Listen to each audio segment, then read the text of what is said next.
So here's a tip when you go to buy your first investment property: don't overanalyze.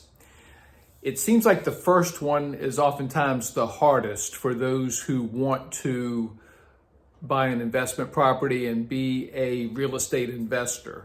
And what slows them down and even stops them sometimes is just over analyzing the situation. You've heard the saying, paralysis by analysis. And you might read about a 1% rule or a this rule or a that rule, and you are crunching numbers and just never being at peace with what you're going to buy first.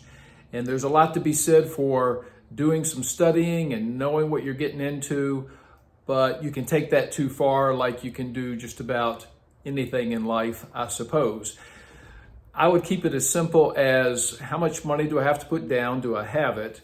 What will my payment be? And then what can I rent it for? Can I rent it for enough to cover the payment? And if the answer is yes, and that payment includes your taxes and insurance, you don't need to go a whole lot further than that in analyzing things. I met an old investor one time who had, 100 rental houses or something, and he told me about all of them that he bought where he was actually negative $100 or $200 every month that he was losing in the beginning.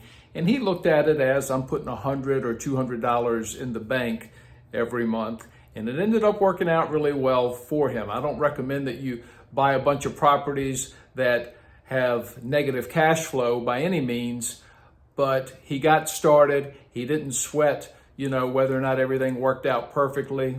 Worked out well for him. Don't overanalyze, buy that first rental house, get it stabilized, and go on from there.